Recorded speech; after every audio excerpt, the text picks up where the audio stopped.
খবরের দিকে আপনাদের জানিয়ে রাখতে চাইবো, যেসবের কর্মী তিনি আজকে আত্মহত্যা করেছেন। তার বয়স ৬৫ বছর এবং তার বাড়ি দমদম লিচু বাগানে। আপনাদের জানিয়ে রাখতে চাইবো, যেসবের কর্মী আত্মহত্যা করেছেন তার নিজ বাড়ি দমদমের লিচু বাগানে, সেখানেই তিনি আত্মহত্যা করেছেন। বিস্তারিত কথা বলবো, টেলিফোনে রয়েছেন আমাদের সঙ্গে আমাদের প্রতিনিধি কৃষ্ণ দে। কৃষ্ণ, কি জানা যাচ্ছে?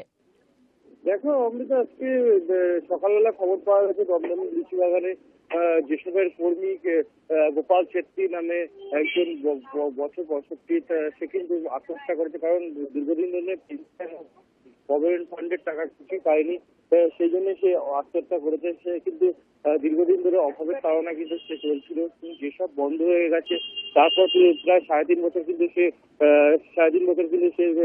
কিছুই পায়নি, পেনশন বা কিছুই পায়নি।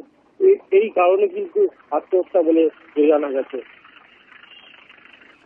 তার পরিবারের তরফ থেকে এই আত্মহত্যা সম্বন্ধে কিছু জানানো হয়েছে? দেখো, পরিবারের প্রধান থেকে বলছে যে দীর্ঘদিন ধরে সে বেতন পাচ্ছে না, এই জন্য কিন্তু সে রোজ রোজ কিন্তু একটা সে চারিদিকে ধার দেনা হয়ে গেছিল। তারপরে কিন্তু এই আত্মহত্যা বলে পরিবারের পক্ষ থেকে জানানো হয়েছে। অনেক ধন্যবাদ। আমরা কথা বলে আমাদের প্রতিনিধি কৃষ্ণদের সঙ্গে। আপনাদের জানিয়ে রাখতে চাইবো, যেসবের কর্মী গোপাল ছেত্রী, যার বয়স ৬৫ বছর, তার বাড়ি দমদম লিচু বাগানে, সেখানেই তিনি আজ আত্মহত্যা করছেন। দীর্ঘদিন ধরে বন্ধ রয়েছে যেসব, এবং সেই কারণেই তিনি আত্মহত্যার পথ বেছে নিয়েছেন বলে পরিবার সূত্র থেকে জানা যাচ্ছে।